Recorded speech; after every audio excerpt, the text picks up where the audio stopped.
The morning mist clung to the wheat fields like a shroud, and Theodore Hartwell knew something was wrong before he even stepped out of his farmhouse. The silence felt different that September morning in 1980, heavier somehow, as if the very air held secrets it refused to release. Theodore had lived on his farm outside the small town of Millbrook for 37 years, and he understood the language of the land better than most men understood their own wives. This silence spoke of trouble. Theodore was a man carved from the same grain as the wooden fence posts that lined his property. At 52, his hands bore the permanent stains of honest work, and his weathered face told stories of countless seasons spent coaxing life from stubborn soil.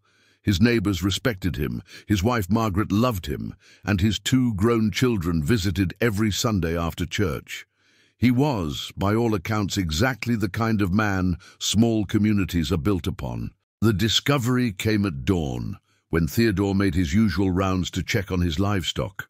Behind the old barn, where the morning shadows stretched longest, he found her. A young woman, no more than 25, lying among the fallen leaves as if she had simply chosen that spot to rest. But rest was not what had claimed her, and Theodore's trembling hands reached for the phone with a certainty that his life was about to change forever. The woman's name was Catherine Sinclair, though Theodore would not learn this until much later. She had been a teacher at the elementary school in the neighboring town of Riverside, beloved by her students and colleagues alike. Catherine had a laugh that could fill a room and a habit of staying after school to help children who struggled with their reading. She lived alone in a small apartment above the bakery on Main Street, and on Friday evenings she would drive the winding country roads just to watch the sunset over the farmland.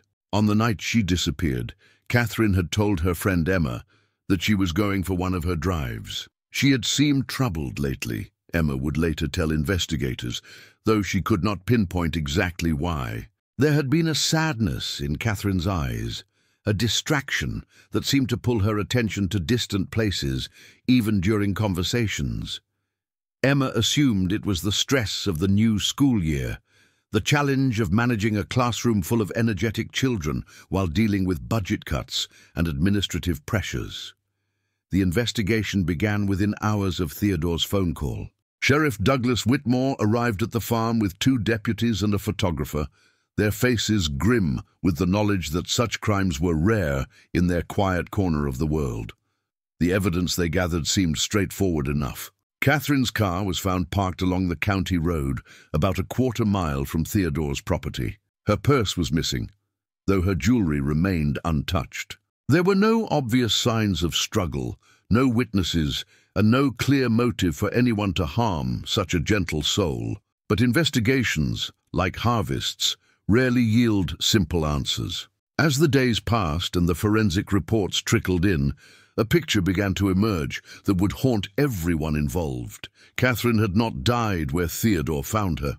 The position of her body, the absence of certain evidence that should have been present, and the testimony of the county coroner all pointed to the same conclusion. Someone had moved her to that spot behind the barn, someone who knew the property well enough to navigate it in darkness. Theodore found himself answering the same questions over and over. When had he last walked that particular area of his property? Who else had access to his land? Did he know Catherine Sinclair? Had he ever seen her car on the county road? His answers never wavered. He had discovered her body during his morning rounds, just as he had reported. He did not know the young woman personally, though he might have seen her in town. His property was not fenced along the back boundary, so technically anyone could access it from the wooded area beyond. The sheriff was a fair man who had known Theodore for 20 years. They had served together on the volunteer fire department, had shared coffee at the diner on countless Saturday mornings, and their wives belonged to the same church auxiliary. Douglas Whitmore did not want to suspect his friend and neighbor, but the evidence was pointing in directions that made everyone uncomfortable. The forensic analysis revealed fibers from Theodore's work shirts on Catherine's clothing. His footprints were found near where her body had been discovered, though he freely admitted to walking in that area after finding her. More troubling were the results of soil analysis that suggested Catherine's body had been in contact with earth that matched the composition of Theodore's property. The defense would later argue that such evidence was circumstantial at best, but in 1980, forensic science carried a weight of authority that few questioned. Margaret Hartwell watched her husband of 28 years retreat into a silence she had never seen before. Theodore had always been a man of few words, but now he seemed to disappear inside himself, emerging only to perform the basic functions of daily life. He continued to work his fields with the same methodical precision he had always shown, but the joy had gone out of it. The land that had been his partner and confidant now felt like a stranger, holding secrets he could not fathom. The town of Millbrook found itself divided in ways that would leave scars for generations. Theodore's friends and longtime neighbors could not reconcile the man they knew with the crime investigators were suggesting he had committed. How could someone who had devoted his life to nurturing growth from the earth be capable of taking a life? How could a man who had never raised his voice in anger, who had coached Little League Baseball and donated anonymously to families in need, suddenly become a killer? But doubt, once planted, grows like weeds in fertile minds. Other residents began to remember things differently. Had Theodore always been as quiet and reserved as they remembered? Or had there been something more unsettling about his demeanor? Why did he live so far from town, on that isolated farm where a person could do anything without being observed? The whispers began slowly, but they spread with the persistence of seasonal weather, touching every conversation and coloring every interaction. The breakthrough in the case came from an unexpected source. A traveling salesman named Raymond Clark contacted the sheriff's office 3 weeks after Catherine's body was discovered. Raymond claimed he had been driving the county road on the night Catherine disappeared and had seen a man carrying something heavy from a car to the area behind Theodore's barn. The description he provided matched Theodore's general build and clothing, though Raymond admitted the lighting had been poor and he had been driving past at a considerable distance. Raymond's testimony provided the narrative thread that prosecutors needed to weave together their circumstantial evidence. They theorized that Theodore had encountered Catherine when her car broke down on the county road. Perhaps he had offered to help, had invited her to his farmhouse to call for assistance. What happened next was left to the jury's imagination, but the prosecution painted a picture of opportunity meeting temptation, of a lonely farmer whose isolation had twisted his relationship with normal human connection. The defense attorney, a young public defender named Patricia Lawson, fought valiantly against the tide of circumstantial evidence and community suspicion. She pointed out the inconsistencies in Raymond's testimony, the lack of any physical evidence linking Theodore to Catherine's actual death, and the complete absence of any prior behavior that would suggest violent tendencies. She brought character witnesses who spoke of Theodore's integrity, his gentle nature with animals, his devotion to his wife and family. But Patricia was fighting more than evidence. She was battling a community's need for answers, for someone to blame, for a way to make sense of senseless tragedy. Catherine Sinclair had represented innocence and hope to everyone who knew her. Her students had made cards asking when their teacher would return. Her colleagues struggled to understand why someone so full of life had been taken so brutally. The town needed justice, and Theodore Hartwell was the only target available. Margaret stood by her husband throughout the ordeal, though the strain showed in the new lines around her eyes and the way she had begun to hold herself, as if expecting another blow at any moment. Their children, Robert and Sarah, drove in from the city where they had built their adult lives, offering support while privately wrestling with doubts they could never voice. How well do we ever really know another person, even someone we have loved for decades? The trial began on a cold February morning in 1981, nearly 5 months after Catherine's death. The courthouse in the county seat filled with reporters, curious onlookers, and residents of both Millbrook and Riverside who had followed every development in the case. Theodore sat beside Patricia Lawson in his only suit, the same one he wore to church on Sundays and to funerals of neighbors, looking smaller somehow than he did in his work clothes on the farm. The prosecution's case unfolded with methodical precision.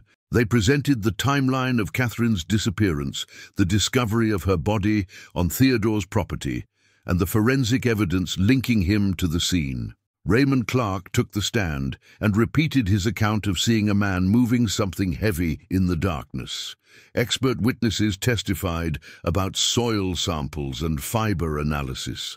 The county coroner explained the condition of Catherine's body and his conclusions about how long she had been deceased before Theodore reported finding her. Patricia's cross-examinations revealed the weaknesses in each piece of evidence. Raymond had been drinking that evening and could not be certain of what he had seen. The forensic evidence could be explained by Theodore's legitimate presence on his own property. The timeline allowed for other possibilities that investigators had not fully explored. But with each challenge to the prosecution's case, Patricia could see the jury's expressions hardening. They wanted certainty, and uncertainty felt too much like letting a killer go free. The character witnesses painted a portrait of Theodore that seemed to belong to a different trial altogether. His pastor spoke of a man who had quietly supported struggling families during difficult harvests. His former Little League players, now grown men, remembered a patient coach who never lost his temper even when they made crucial errors. Neighbors testified about Theodore's willingness to help during emergencies, his skill with mechanical repairs that he shared freely, his reputation for absolute honesty in all business dealings. But the most powerful testimony came from Margaret herself. She took the stand on the final day of the defense case, wearing her best dress and clutching a handkerchief she would not need to use. In a voice that never wavered, she described the man she had married, the father he had been to their children, and the life they had built together on the farm. She spoke of his love for the land, his respect for all living things, and his inability to harm even the stray cats that sometimes appeared in their barn. The jury deliberated for 18 hours across 3 days. When they returned to the courtroom, their faces revealed nothing of the agonizing discussions that had taken place behind closed doors. The foreman, a hardware store owner from the county seat who had never met any of the principals in the case, stood to deliver the verdict that would change everything. Theodore Hartwell was found guilty of second-degree murder in the death of Catherine Sinclair. The judge sentenced him to 25 years to life in the state penitentiary. Margaret's composure finally broke as the bailiff approached her husband with handcuffs, and her sobs echoed through the courtroom like the sound of something precious being torn apart. The appeals process lasted 3 years and accomplished nothing except the slow dissolution of everything Theodore had built. Margaret was forced to sell the farm to pay legal fees. Their children visited less frequently, not because they doubted their father's innocence, but because the pain of seeing him in prison clothing was more than they could bear. The community of Millbrook gradually stopped talking about the case, moving on to other concerns while Theodore adapted to life behind walls. Prison had a way of marking time differently than the outside world. For Theodore, the seasons no longer meant planting and harvest, but rather the subtle changes in the quality of light that filtered through the barred windows of his cell. He had been incarcerated for 7 years when the first crack appeared in the case that had destroyed his life. Margaret continued to visit every other Sunday, driving the 3 hours each way in the old pickup truck that had once hauled feed and supplies around the farm. She had aged decades in those 7 years, her hair gone completely grey, and her hands permanently stained now with the ink from the factory job that barely kept her afloat. But her faith in her husband's innocence never wavered, even when Theodore himself began to wonder if perhaps his memory of that September morning had been compromised by the trauma of finding Catherine's body. The revelation came not from any official investigation, but from the guilty conscience of Raymond Clark. The traveling salesman had returned to the area for business and found himself drinking alone in a bar 30 miles from Millbrook, talking to a bartender who had no connection to the case and therefore no reason to judge him. After his 5th whiskey, Raymond finally admitted what had been eating at him for nearly a decade. He had lied on the witness stand. Not completely, but enough to matter. He had indeed been driving past Theodore's farm that night, and he had seen someone moving in the darkness behind the barn. But the figure had been too distant, and the lighting too poor for him to identify with any certainty. The prosecution had pressured him, had suggested that his civic duty required him to be more definitive in his testimony. They had walked him through his statement multiple times, each iteration becoming more specific, more damaging to Theodore's defense. The bartender, a former police officer named Danny Morrison, convinced Raymond to contact the authorities. But by then, Raymond's credibility had been destroyed by years of alcohol abuse and a series of minor legal troubles. When he finally reached out to the district attorney's office, they treated his recantation as the desperate attempt of a guilty conscience to rewrite history. No one seemed interested in reopening a case that had been closed for years. Patricia Lawson, who had left her position as a public defender to start a small private practice, received Raymond's call on a Tuesday afternoon in March 1988. She had never stopped believing in Theodore's innocence, but she had also learned the harsh realities of a legal system that moved forward rather than backward.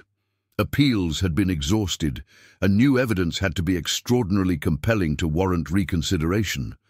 Still, Patricia began her own quiet investigation. She drove the county roads at night, timing routes and testing sightlines.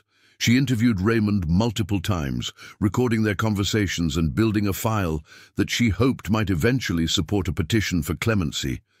She discovered that the original investigation had been less thorough than the prosecution had suggested. Several potential witnesses had never been contacted, and physical evidence from Catherine's car had been lost or destroyed according to routine procedures. Margaret threw herself into supporting Patricia's efforts with the same determination she had once applied to managing the farm's finances.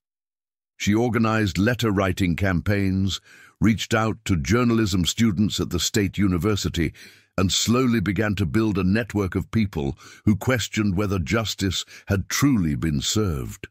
The work gave her a purpose beyond simple survival, a reason to believe that Theodore might someday come home. The town of Millbrook had moved on, as small communities must when tragedy threatens to define them. New families had moved into the area, attracted by relatively inexpensive farmland and the promise of a simpler life.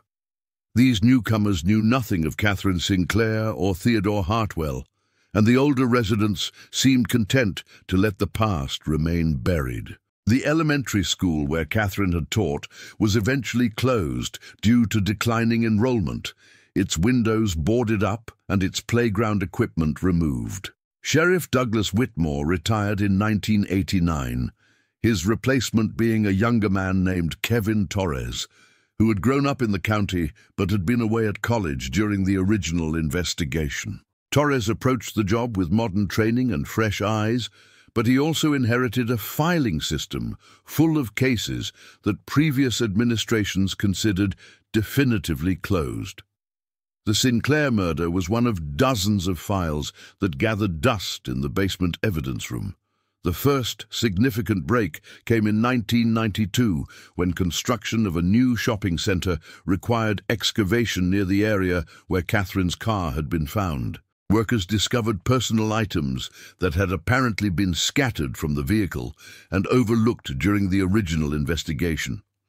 Among these items was a small address book that contained names and phone numbers that had never been followed up on by detectives.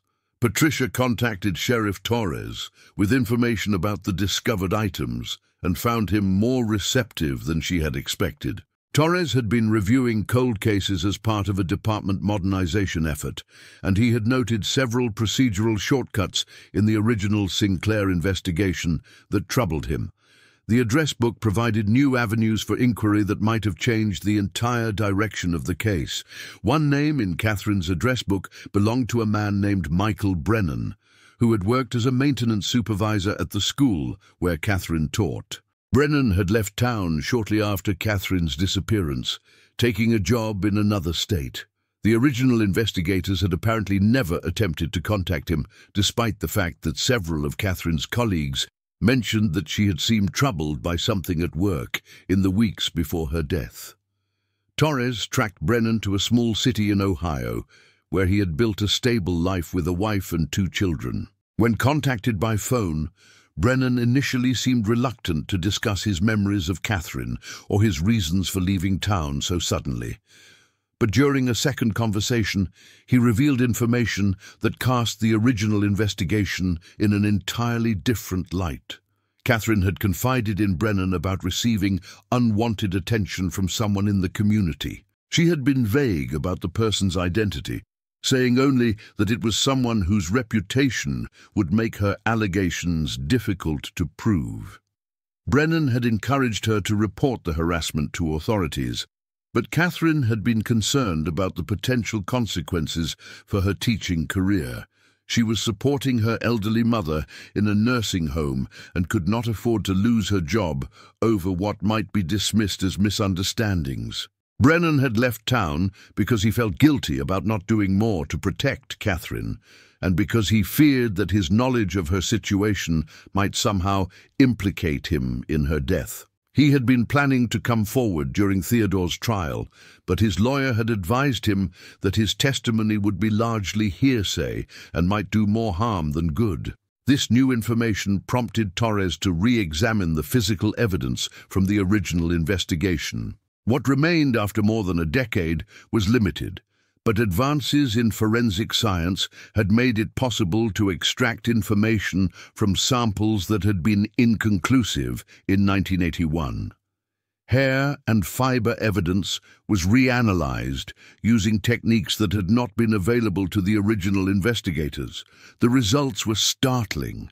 Several hair samples found in Catherine's car did not match Theodore Hartwell or Catherine herself. More significantly, DNA analysis of biological evidence revealed genetic markers that definitively excluded Theodore as the source. The technology to perform such analysis had been experimental at the time of the original trial, but by 1993 it had become a standard tool of criminal investigation. Patricia filed a petition for post-conviction relief based on the new evidence, supported by affidavits from Michael Brennan and Raymond Clark's recantation of his testimony. The district attorney's office, now under different leadership, agreed to review the case rather than fight the petition in court. District Attorney Helen Richardson had built her career on ensuring that convictions were based on solid evidence, and she was troubled by the accumulation of doubt surrounding Theodore's guilt. The review process took 18 months, during which time Theodore remained in prison, while lawyers and investigators re-examined every aspect of the case.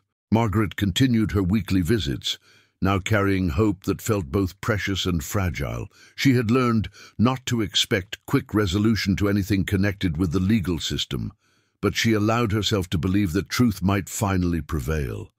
The DNA evidence alone would have been sufficient to raise serious questions about Theodore's conviction, but the investigation also revealed other troubling aspects of the original case. The prosecution had failed to disclose certain pieces of evidence that might have supported Theodore's defense, including witness statements that placed other individuals in the area on the night of Catherine's disappearance. More disturbing was the discovery that the lead detective on the original case had been facing pressure from local officials to solve the crime quickly. An election year had been approaching, and public concern about safety in rural areas had become a significant political issue. Detective Warren Mills, who had died in 1989, had apparently felt compelled to build a case around the most obvious suspect, rather than pursue more complex lines of investigation. In December 1994, District Attorney Richardson announced that her office was dropping all charges against Theodore Hartwell and requesting his immediate release from prison. The announcement came with an acknowledgement that serious errors had been made in the original investigation and prosecution of the case. Richardson stopped short of declaring Theodore innocent, but stated that the evidence was insufficient to support his conviction. Theodore walked out of prison on a cold January morning in 1995, wearing clothes that Margaret had brought and carrying a small box of personal items that represented 14 years of incarceration. He was 67 years old, his hair completely white, and his shoulders stooped from years of institutional life. The farm was long gone, sold to pay legal fees, and the community he returned to was vastly different from the one he had left. Margaret had rented a small apartment in town, working at the same factory job that had sustained her throughout Theodore's imprisonment. Their children, now middle-aged with families of their own, struggled to rebuild relationships that had been strained by years of doubt and pain. Theodore found himself a stranger in his own life, needing to learn basic skills like using an ATM or operating a microwave oven. The state provided no compensation for Theodore's wrongful conviction, and attempts to pursue civil remedies were complicated by statutes of limitations and questions of governmental immunity. Patricia Lawson continued to represent Theodore pro bono, but the focus shifted from proving innocence to helping him rebuild some semblance of a normal life. Catherine Sinclair's murder remained officially unsolved. Sheriff Torres had reopened the investigation, but the passage of time had made the case exponentially more difficult to solve. Potential witnesses had died or moved away, physical evidence had degraded or been lost, and memories had become unreliable after so many years. The revelation that Theodore had been wrongfully convicted sent shockwaves through the legal community and prompted reforms in how rural counties handled major criminal cases. But for the residents of Millbrook, the news was deeply unsettling. If Theodore Hartwell had not killed Catherine Sinclair, then her real killer had been living among them for more than a decade, perhaps watching as an innocent man suffered for his crime. Some community members embraced Theodore's return with guilt and apologies, organizing fundraisers and offering assistance with his transition back to civilian life. Others remained skeptical, suggesting that legal technicalities had freed a guilty man who had simply been fortunate enough to outlive the evidence against him. The division that had originally torn the community apart reopened, creating new wounds and reviving old resentments. Theodore himself seemed less concerned with vindication than with simply surviving each day. He found work doing odd jobs for people who were willing to hire an elderly ex-convict, and he attended a support group for wrongfully convicted individuals that met monthly in the state capitol. He rarely spoke publicly about his experience, preferring to focus on the simple pleasures of being able to walk outside whenever he chose, or eat a meal that he had selected himself. Margaret struggled with her own complex emotions about Theodore's return. She had never doubted his innocence, but 14 years of separation had changed both of them in ways that could not be easily overcome. They attended counseling together, trying to rebuild intimacy that had been interrupted by bars and guards and the dehumanizing routine of institutional visits. The investigation into Catherine's murder continued sporadically over the following years. Torres followed up on tips and leads as they arose, but without fresh evidence or witnesses, the case remained frustratingly static. The hair samples that had excluded Theodore as a suspect were run through criminal databases, but no matches were found. The unknown individual who had killed Catherine Sinclair appeared to have avoided any subsequent contact with law enforcement. In 1998, 3 years after Theodore's release, a development occurred that would eventually lead to the resolution everyone had been seeking. A construction crew working on a highway expansion project discovered human remains in a wooded area about 15 miles from where Catherine's body had been found. The remains were those of another young woman, and while dental records would be required for positive identification, the circumstances of the discovery were eerily similar to Catherine's case. Sheriff Torres immediately recognized the potential connection and contacted the State Bureau of Investigation for assistance. The second victim was eventually identified as Linda Morrison, a nurse who had disappeared from a neighboring county in 1977, 3 years before Catherine's death. Linda had been driving home from work when her car had apparently broken down on a rural road. Her vehicle was found abandoned, but Linda herself had vanished without a trace.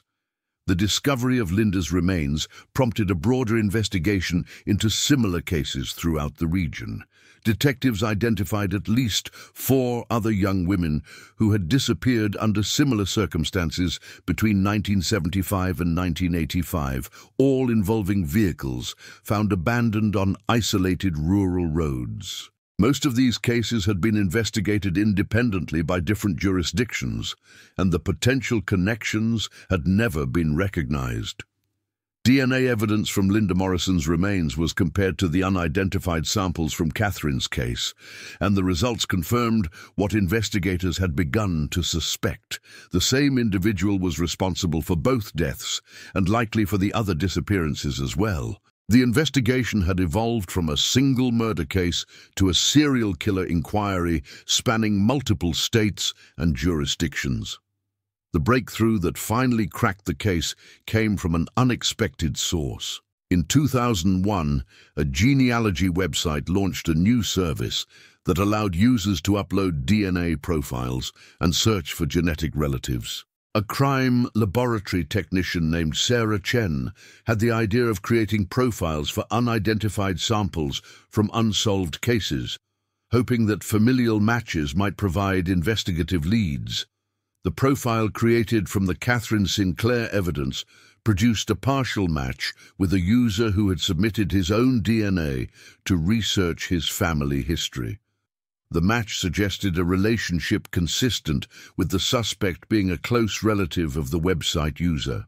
Further investigation revealed that the user, a retired accountant living in Florida, had a brother who had lived in the region during the time period when the murders occurred.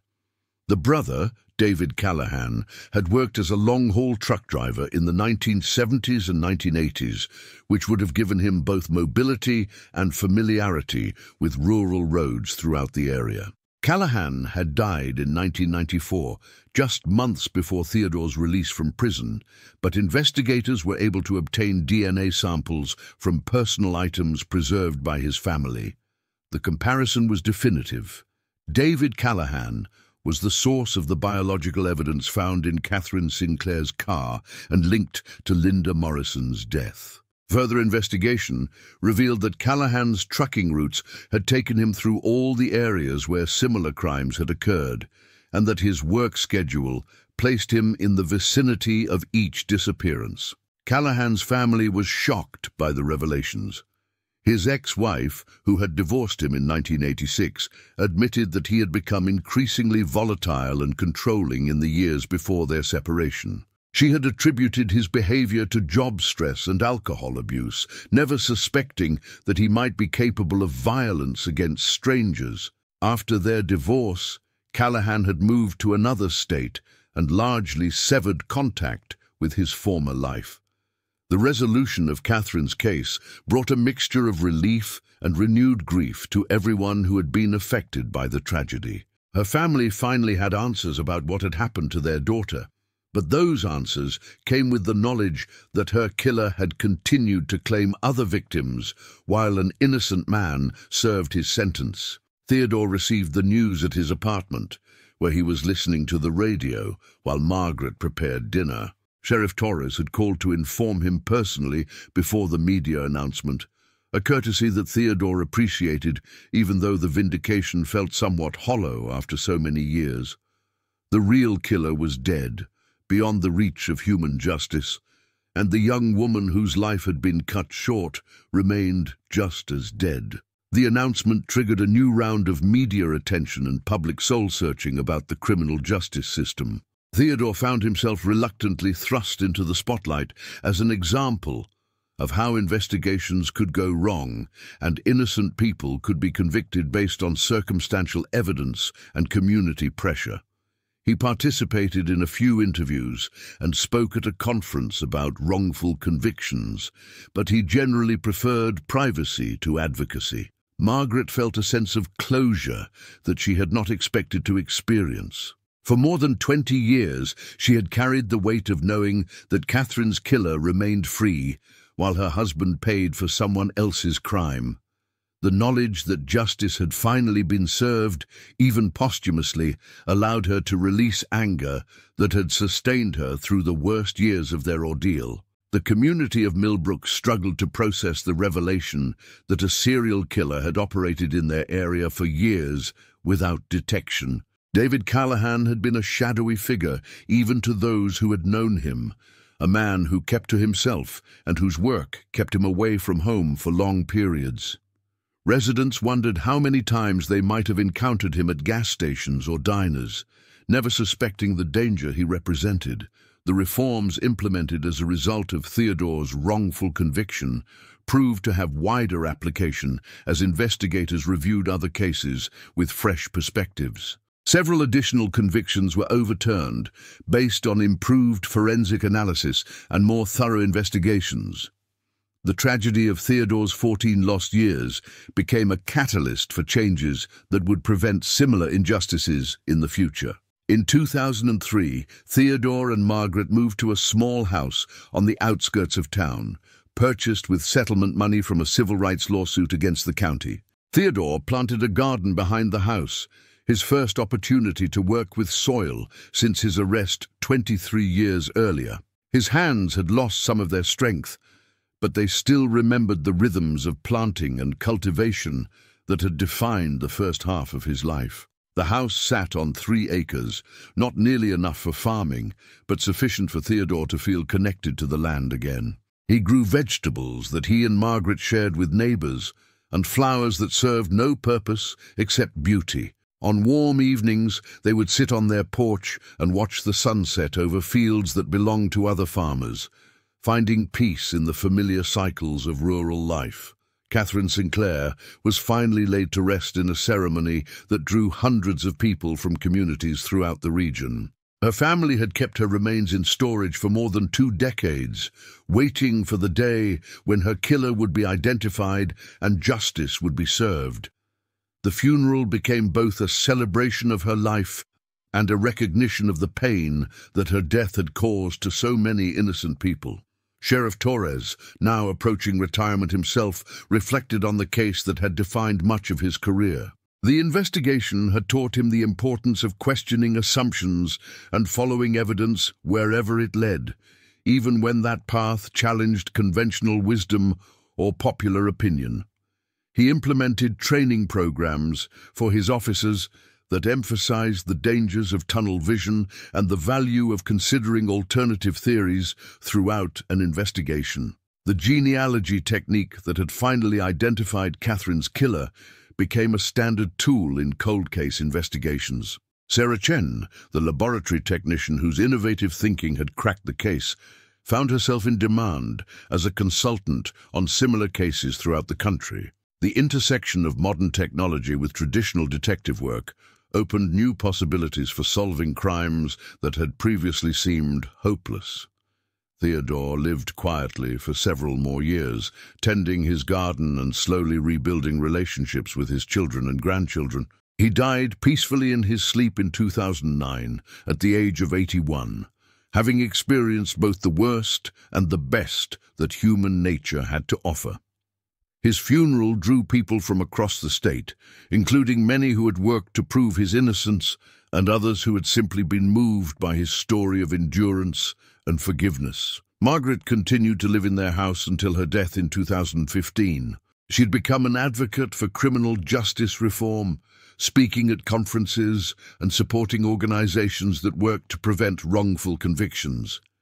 Her final years were marked by a sense of purpose that grew from the pain she and Theodore had endured. transforming their suffering into something that might protect others from similar ordeals. The farmland where Catherine's body had been discovered was eventually developed into a residential subdivision.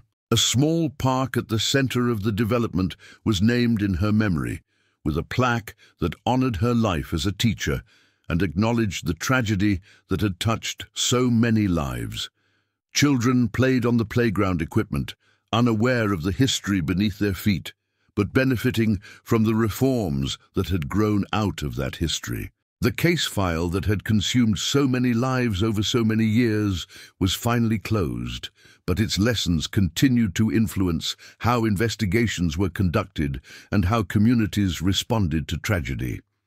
The story of Catherine Sinclair, Theodore Hartwell, and David Callahan became a reminder that truth could be elusive and justice could be slow, but that persistence and courage could eventually prevail over even the most difficult circumstances.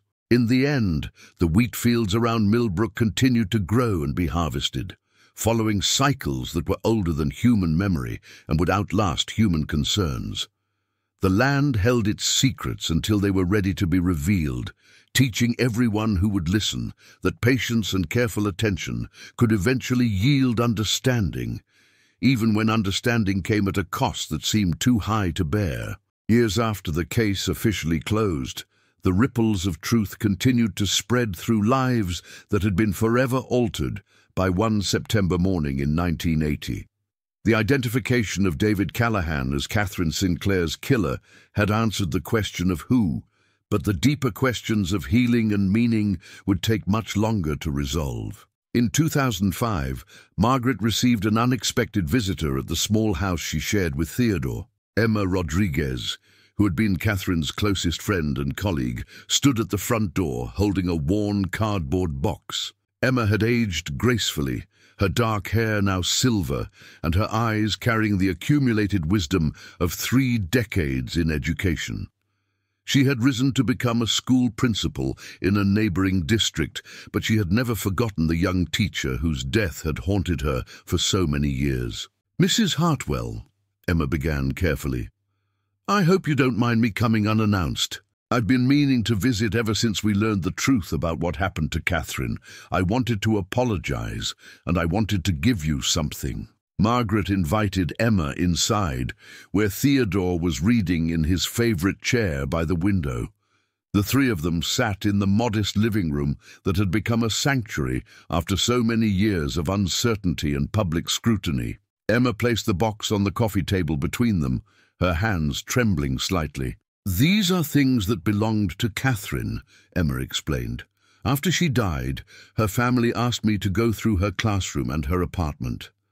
I kept some of her personal items, thinking someday I might understand why she had been taken from us. When your husband was convicted, I felt so angry and confused. Catherine was the gentlest person I knew, and I couldn't understand how anyone could hurt her. I'm ashamed to say that for many years I believed the jury's verdict gave us the truth we needed." Theodore set down his book and looked at Emma, with the patient expression that had sustained him through 14 years of imprisonment and 10 years of rebuilding his life. "You believed what you were told to believe," he said quietly. "There's no shame in that. We all trusted that the system would find the right answers." Emma opened the box to reveal photograph albums, handwritten letters, and small mementos that had decorated Catherine's desk and apartment. Among these treasures was a leather-bound journal that Catherine had kept during her final months.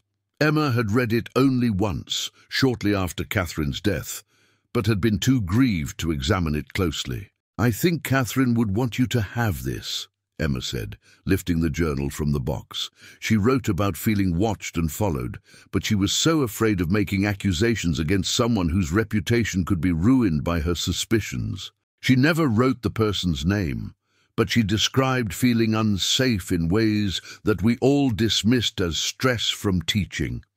Margaret accepted the journal with reverent care, understanding that she was holding the thoughts and fears of a young woman whose death had changed the trajectory of so many lives. "Why are you giving this to us?" she asked. Because your family paid the price for our failure to protect her, Emma replied. Catherine's death was a tragedy, but what happened to your husband was an injustice that we all allowed to occur. This journal won't change the past, but maybe it will help you understand that Catherine would have been horrified to know that an innocent man suffered because of her death. Over the following weeks, Margaret read Catherine's journal multiple times, sharing passages with Theodore and gradually developing a connection to the young teacher whose life had become so intertwined with their own. Catherine's words revealed a thoughtful, compassionate person who worried about her students' home lives and donated her own money to buy supplies for children whose families couldn't afford them. She had written about her dreams of someday having a classroom in a school that valued creativity and individual attention for every child. More poignantly, Catherine had documented her growing fear of someone she described only as a man who makes me feel like prey. She had noticed the same truck parked outside her apartment on several occasions, had received anonymous phone calls where no one spoke when she answered, and had felt eyes upon her during her evening drives through the countryside. She had considered reporting these incidents to police, but had worried that she was overreacting to coincidences and normal encounters. "If something happens to me," Catherine had written in one of her final entries, "I want people to know that I was not careless with my safety. I have been careful and watchful, but sometimes careful is not enough to protect us from people who have decided to do evil things. I pray that my students will remember that I loved teaching them, and that my friends will remember that I tried to live with kindness." Theodore wept when Margaret read him those words, the first tears he had shed since his release from prison. "She knew," he said. "Somehow she knew that someone was hunting her, and we all failed to listen." The journal prompted Sheriff Torres to reopen certain aspects of the investigation, focusing on David Callahan's activities in the weeks before Catherine's death. Trucking company records revealed that Callahan had made several deliveries to businesses in the area, giving him legitimate reasons to be familiar with the rural roads where Catherine liked to drive. Interviews with his former co-workers painted a picture of a man who had become increasingly isolated and hostile in the months before Catherine's disappearance. One former colleague, a dispatcher named Harold Webb, remembered Callahan making uncomfortable comments about young women he encountered during his routes. He would talk about seeing pretty girls driving alone and how easy it would be for someone to get into trouble on those back roads, Webb recalled. "We all thought it was just David being creepy, the way some guys talk when they think it makes them sound tough. None of us imagined he was actually planning to hurt someone." These revelations provided additional confirmation of Callahan's guilt, but they also raised troubling questions about opportunities that had been missed to prevent Catherine's death. If Callahan's threatening behavior had been reported to authorities, if Catherine's fears had been taken more seriously, if the original investigation had been more thorough, the tragedy might have been prevented and Theodore's wrongful conviction avoided. The weight of these missed opportunities led to the establishment of the Catherine Sinclair Foundation, an organization dedicated to supporting rural communities in implementing better safety protocols and victim advocacy programs. Margaret became the foundation's first president, channeling her decades of pain into efforts that might protect other young women from similar fates.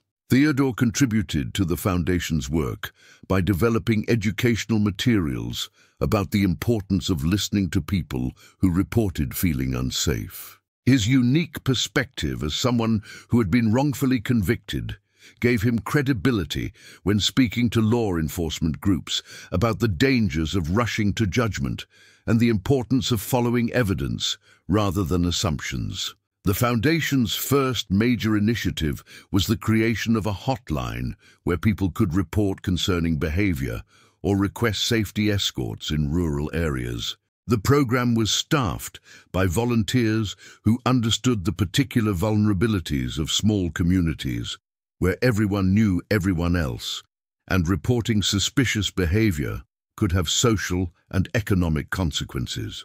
Emma Rodriguez became one of the foundation's most dedicated volunteers, organizing teacher training programs about recognizing signs that students or colleagues might be in danger. She had left her position as principal to work full-time for the foundation, finding in this work a way to honor both Catherine's memory and her own guilt over not recognizing the signs of her friend's distress. In 2007, the foundation sponsored the first annual Theodore Hartwell Symposium on wrongful convictions, bringing together legal experts, law enforcement officials, and formerly incarcerated individuals to discuss reforms that could prevent future injustices. Theodore initially resisted having the event named after him, but Margaret convinced him that his name had become synonymous with the possibility of redemption and the importance of never giving up on truth. The symposium attracted participants from across the country, including other men and women who had been wrongfully convicted and later exonerated. Theodore found unexpected comfort in their shared experiences, discovering that his feelings of displacement and grief were common among people who had lost decades of their lives to false accusations. One participant, a woman named Joyce Butler, who had served 19 years for a murder she did not commit, became particularly close to Theodore and Margaret. Joyce had been released 3 years earlier based on DNA evidence, and she had channeled her experience into advocacy work with families of the wrongfully convicted. "The hardest part isn't the prison," Joyce explained during a private dinner with the Hartwells. "The hardest part is coming back to a world that moved on without you, trying to rebuild relationships with people who aren't sure whether to treat you as a victim or a survivor. People want to help, but they don't know how, and sometimes their help feels more like pity." Theodore nodded in recognition. "I still have days when I feel more comfortable in small spaces than in open areas," he admitted. "And I still wake up sometimes expecting to hear the sound of metal doors and guards walking the halls. Prison changes you in ways that don't disappear just because you're proven innocent." These conversations helped Theodore understand that his struggles with reintegration were not personal failures, but common responses to institutional trauma. The symposium began, including sessions specifically designed to help exonerees and their families navigate the complex emotions of life after wrongful conviction. By 2008, the foundation had grown to include satellite offices in 12 states, all working to improve communication between law enforcement agencies and to provide support for people who felt threatened but were reluctant to report their fears through official channels. The program had already been credited with preventing several potential crimes and had helped solve 3 cold cases through tips provided by callers who preferred anonymity. Margaret often reflected on how Catherine's death had ultimately led to protections for other potential victims, creating meaning from tragedy in ways that no one could have anticipated. She kept Catherine's photograph on her desk at the foundation office, along with pictures of Theodore from before his arrest and after his release. The images served as daily reminders of lives that had been shattered and slowly rebuilt, of innocence lost and justice delayed but not permanently denied. Theodore's health began declining in 2009, the result of medical issues that had gone untreated during his years in prison and the natural consequences of aging under stress. He continued working in his garden as long as his strength allowed, finding in the cycles of planting and harvest a metaphor for the possibility of renewal even after the harshest winters. On quiet evenings, Theodore and Margaret would sit together on their porch, watching the sun set over fields that stretched to the horizon. They rarely spoke about the past during these moments, preferring to focus on the simple pleasure of being together in freedom. Sometimes neighbors would stop by to share vegetables from their own gardens or to ask Theodore's advice about planting schedules and soil conditions. One such neighbor was a young teacher named Rebecca Walsh, who had moved to the area to take a position at the consolidated elementary school that had replaced the one where Catherine had worked. Rebecca had heard the story of Catherine's death and Theodore's wrongful conviction, and she had been drawn to their quiet strength in the face of such overwhelming injustice. "I think about Catherine every day when I go to work," Rebecca told them during one of her visits. "I try to be the kind of teacher she was, someone who really sees each child and makes them feel valued. And I think about how important it is to speak up when something feels wrong, even when speaking up is scary." Rebecca's words reminded Theodore and Margaret that their story continued to influence people they would never meet, creating ripples of awareness and courage that extended far beyond their own experience. The Foundation's educational programs had reached thousands of teachers, law enforcement officers, and community volunteers, all of whom carried forward the lessons learned from one young woman's death and one man's wrongful imprisonment. As Theodore's strength faded, he spent more time reading and writing letters to other wrongfully convicted individuals who sought his advice and encouragement. His responses were always gentle and practical, focusing on the importance of maintaining hope while accepting that justice might come slowly or in unexpected forms. "The truth has its own timeline," Theodore wrote to a man who had been imprisoned for 12 years before his exoneration. "We cannot force it to move faster than it is ready to move, but we can trust that it will eventually emerge if we keep creating opportunities for it to be heard. Your job is not to convince everyone of your innocence, but to maintain your own integrity and to support the people who believe in you." These letters became the foundation for a book that Margaret compiled after Theodore's death, a collection of his thoughts about survival, forgiveness, and the meaning of justice. The book, titled Letters from the Garden, became a resource for families dealing with wrongful convictions and for anyone struggling to maintain faith in the face of systemic failure. Theodore died on a spring morning in 2010, surrounded by family members and friends who had supported him throughout his long journey toward vindication. His funeral was attended by hundreds of people, including many who had worked to prove his innocence and others whose own cases had been influenced by the reforms that grew from his experience. Margaret continued living in their house for several more years, maintaining the garden that Theodore had loved and hosting annual gatherings for Foundation supporters and volunteers. The garden became a pilgrimage site of sorts for people whose lives had been touched by wrongful conviction, a place where the possibility of growth after devastation was visible in every blooming flower and ripening vegetable. In 2013, the state legislature passed the Theodore Hartwell Act, which required enhanced training for law enforcement officers in rural counties and established protocols for sharing information between jurisdictions when investigating crimes that might be connected. The law also created a compensation fund for wrongfully convicted individuals, ensuring that future exonerees would not face the financial hardships that had complicated Theodore's reintegration into society. Margaret was present when the governor signed the legislation, standing beside other family members of wrongfully convicted individuals and advocates who had worked for years to achieve these reforms. The ceremony took place in the state capitol, but Margaret's thoughts were focused on the small garden behind her house, where Theodore had found peace by nurturing life from soil that had once seemed barren. The foundation continued expanding its reach, eventually operating in 23 states and partnering with international organizations that worked to prevent wrongful convictions worldwide. The hotline had received more than 50,000 calls, resulting in hundreds of successful interventions and the prevention of numerous potential crimes. Emma Rodriguez succeeded Margaret as the Foundation's president when Margaret retired in 2014, bringing 3 decades of educational experience to the organization's leadership.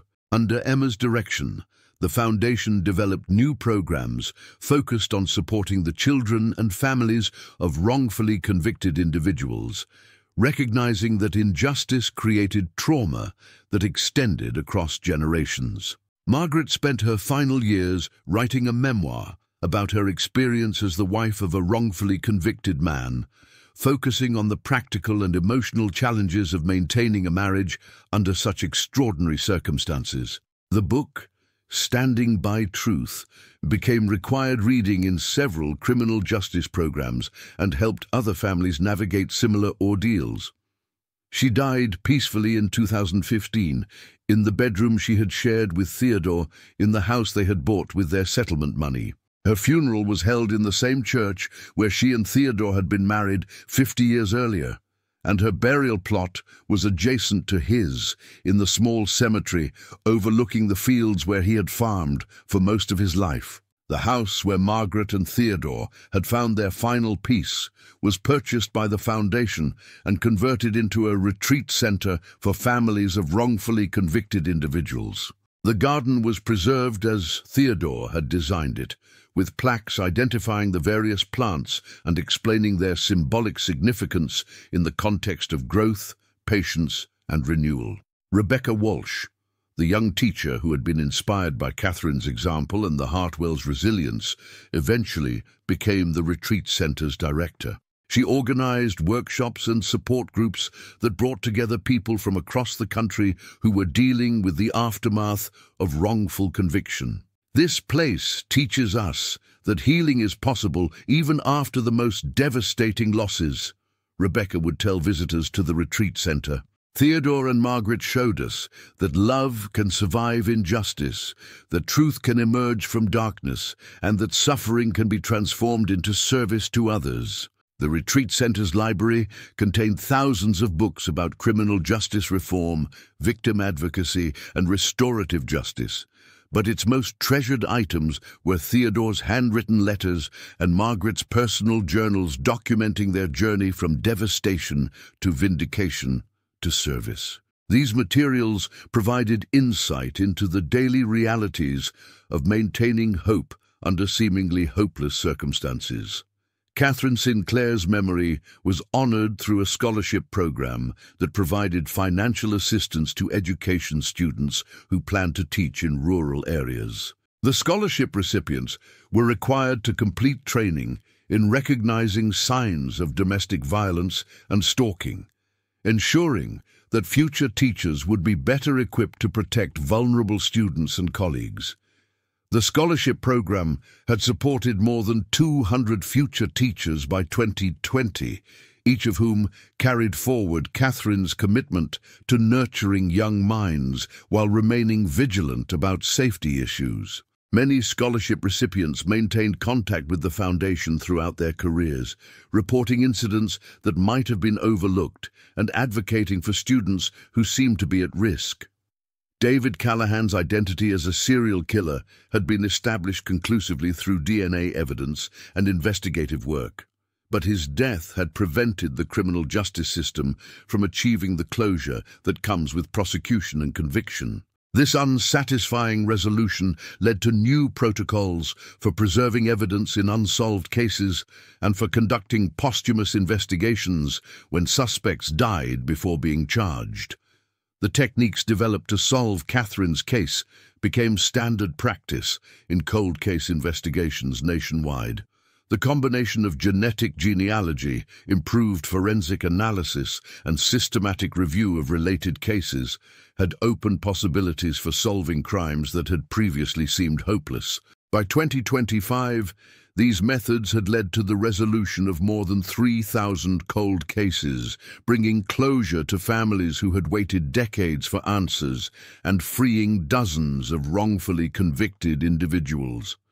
The Catherine Sinclair Foundation maintained a database tracking these successes, documenting the far-reaching impact of one young teacher's death and one farmer's wrongful conviction. The rural roads where Catherine had driven to watch sunsets were eventually designated as the Catherine Sinclair Memorial Highway, with markers explaining her story and providing information about resources for people who felt unsafe while traveling alone.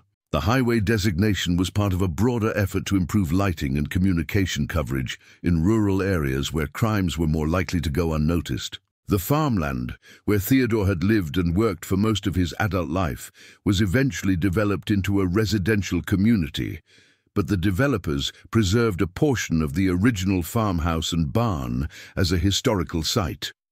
School groups regularly visited the site to learn about wrongful conviction and the importance of evidence-based criminal justice. These visits often included presentations by Foundation volunteers who had known Theodore and Margaret personally, sharing stories about their resilience and their commitment to preventing future injustices.